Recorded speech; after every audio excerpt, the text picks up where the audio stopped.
After Bea Arthur passed away, her longtime Brentwood home in Los Angeles was eventually sold to a middle-aged couple, Daniel and Marissa Whitaker, who had been seeking a piece of classic Hollywood history. The house, a sprawling mid-century estate tucked away in a quiet cul-de-sac, had the kind of grandeur that made them feel they'd stepped back into another era. High ceilings, exposed wooden beams, and floor-to-ceiling windows with views of mature eucalyptus trees. It was exactly the kind of place Daniel had dreamed of retiring in. When they moved in, there was still a strange hush about the place, as if the house itself was waiting for something or someone. The realtor had made passing mention that Bea had spent her final years here, but the Whitakers didn't think much of it.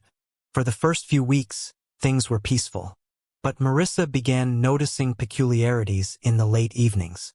She often felt a presence in the living room, a chill that would settle along her shoulders while she read on the vintage sofa left behind by the previous owner.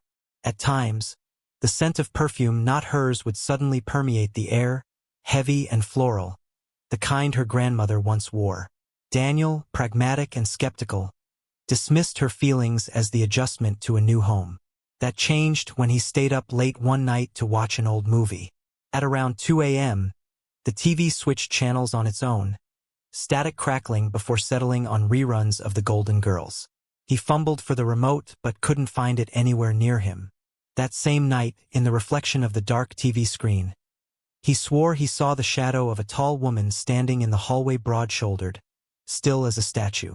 Days later, they discovered one of Bea Arthur's old portraits still hanging in the back of a closet, a formal headshot from her theater days.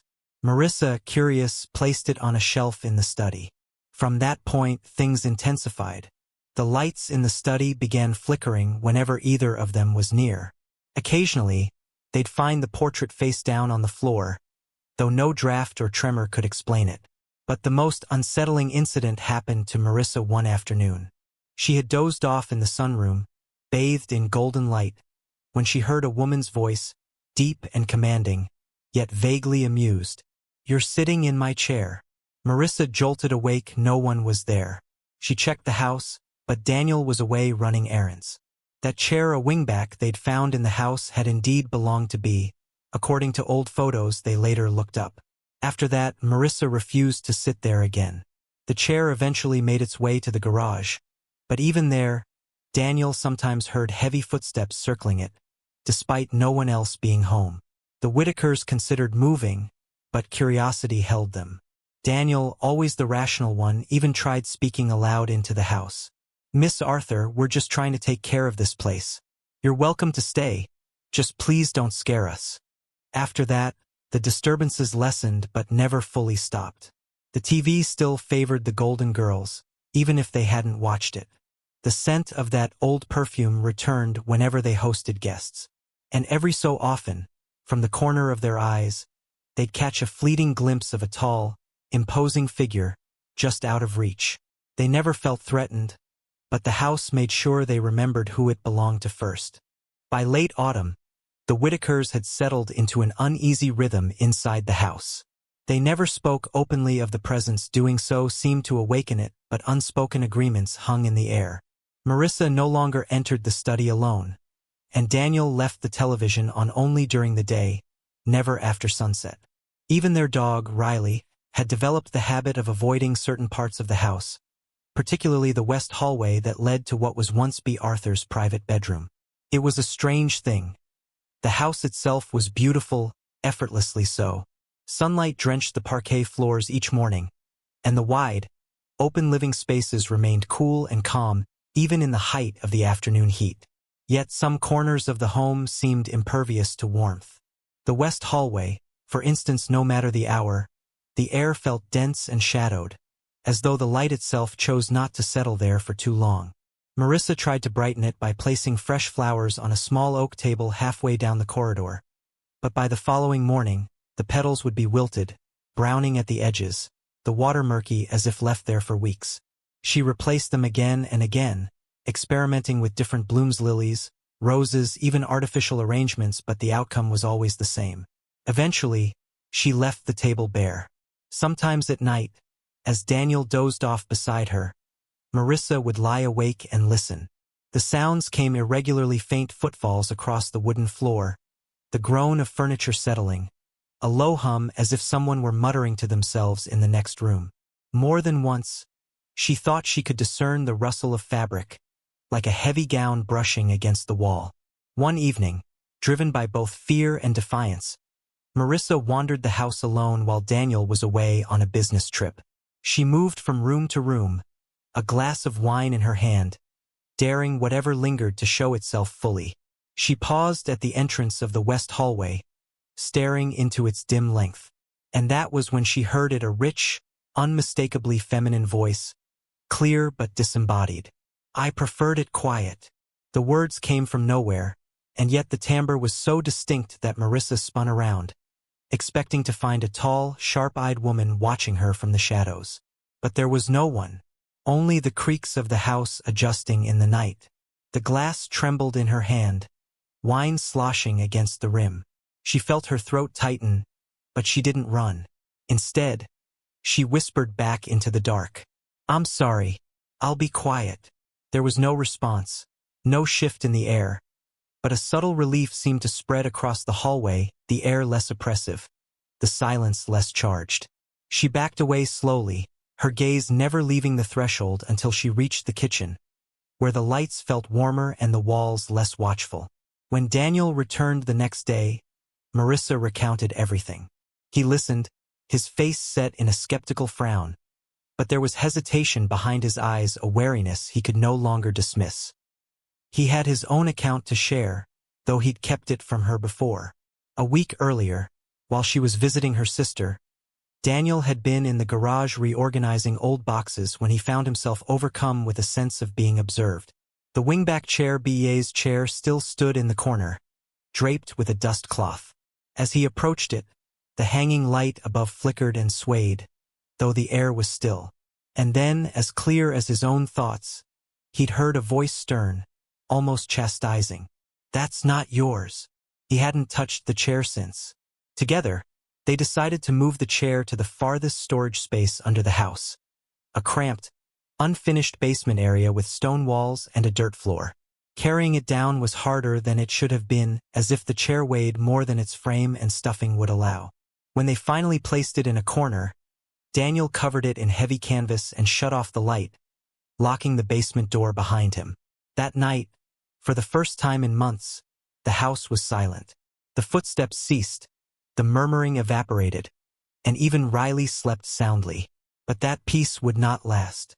In the days that followed, Marissa noticed the light in the basement flicking on by itself, visible through the crack under the door despite them never turning it on. Daniel heard humming coming from the vents, a low melodic tune he couldn't place. And the west hallway, though still dim, now carried a stronger scent of that heavy, musky perfume, as if the spirit had shifted its haunt.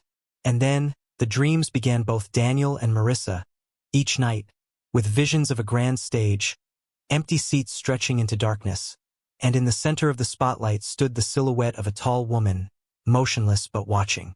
She never stepped forward, but they knew she was waiting for them to approach. Neither of them spoke of the dreams at first, though both woke up with the same unease settling beneath their skin, like a mild fever that wouldn't break. It wasn't until the fourth night, when Marissa sat up in bed gasping, that she admitted it aloud: the theater, the lights, the towering figure just beyond reach. Daniel, staring up at the bedroom ceiling, admitted quietly that he'd seen it too. After that, it became impossible to pretend that life in the house was normal. The air had grown heavier, not suffocating, but weighted, as though the walls themselves carried a memory too stubborn to fade. Doors they knew they'd latched gently thudded shut in the middle of the night. Once, the refrigerator door stood open by morning, its contents warmed and ruined, though neither of them recalled hearing it open during the night. And the perfume, that heavy, musky scent, became sharper, concentrated. It wasn't just in the west hallway anymore. It followed them, winding through the living room, coiling up the staircase, even curling into their bedsheets. Daniel took to pacing the house late at night, sometimes with a glass of whiskey, sometimes empty-handed, eyes flicking to the corners where shadows clung despite the modern recessed lighting. The walls, painted in a clean, gallery white, seemed to absorb more darkness than they reflected.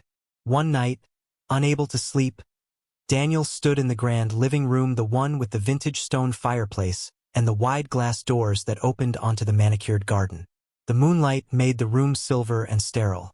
He stared at the reflection in the glass door, a dark mirror of the house behind him. That was when he saw her. She wasn't an apparition of smoke or mist, nothing ghostly in the sense he imagined as a child. She stood fully formed, as if she belonged there, a tall woman, broad-shouldered, dressed in something dark and structured, hair swept back. She looked like a portrait stepped into the third dimension. She wasn't looking at him directly. Her gaze was fixed on the grand piano in the corner, an instrument neither of them could play, inherited with the house. Her mouth moved, silently, shaping words he couldn't hear. But he didn't need to. Her posture, the faint turn of her head, the tension in her arms, it was all unmistakably theatrical, like a performer rehearsing alone on a dim stage. Daniel couldn't move, couldn't breathe fully, but he didn't want to disturb her. He stood there for minutes or maybe seconds that only felt longer before she turned her head slowly, just enough for her gaze to meet his through the reflection. Her eyes didn't hold malice, nor did they seem lost. They were aware, intelligent, and filled with something that might have been irritation or boredom. And then she was gone, not with a fade or a blink, but simply not there anymore, as if she'd never occupied the space at all.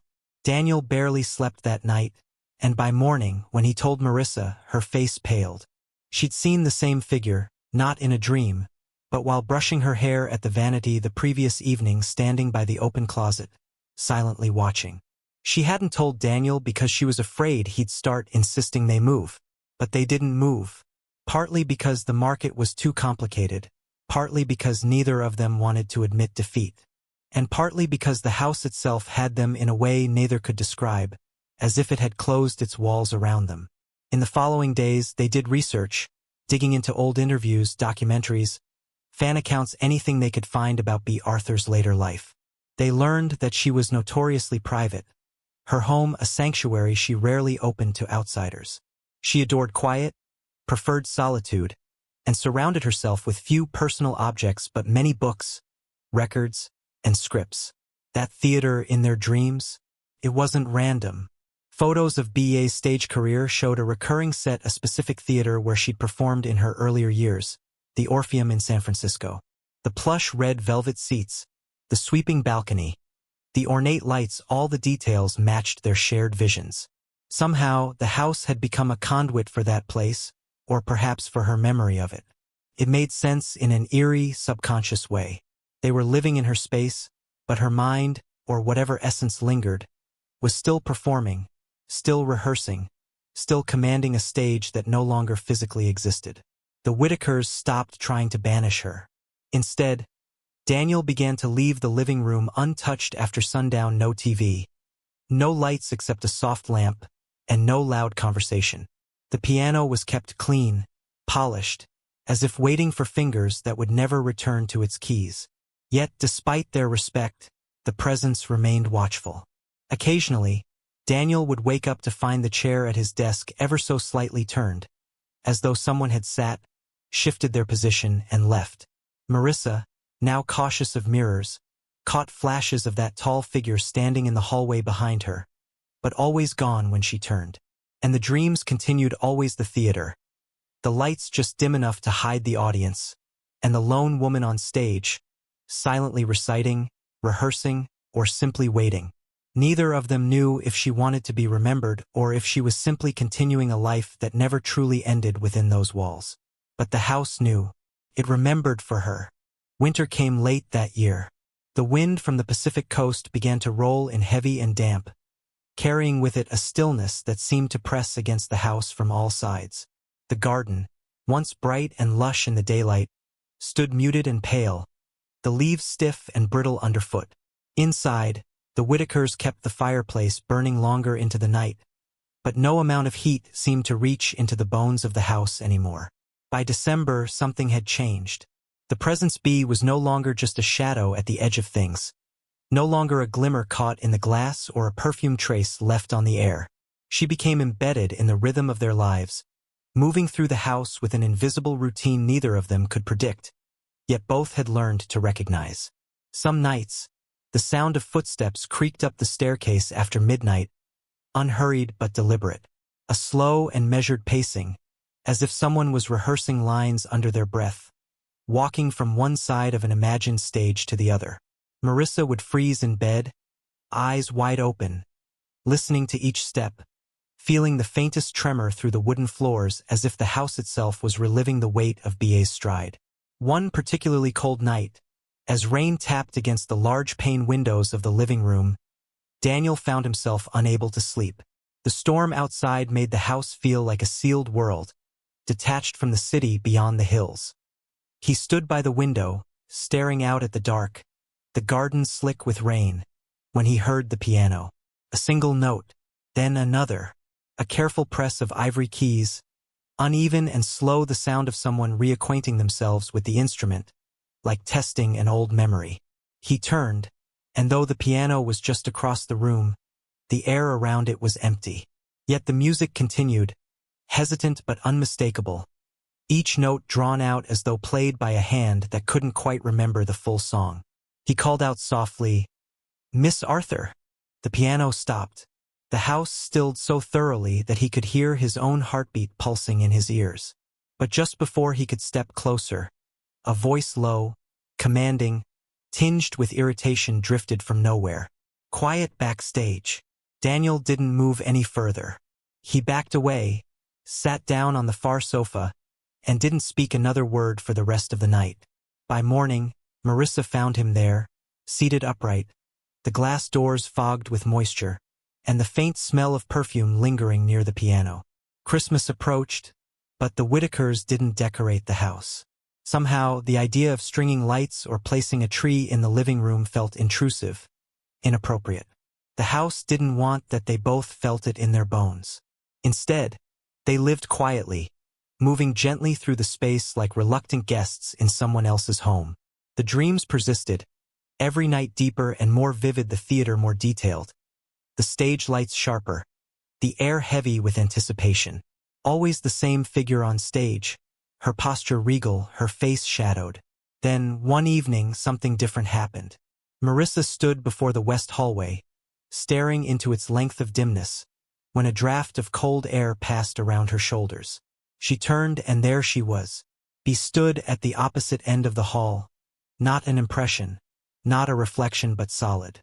A tall woman dressed in a sharp, tailored suit, hair brushed back, her presence severe yet composed.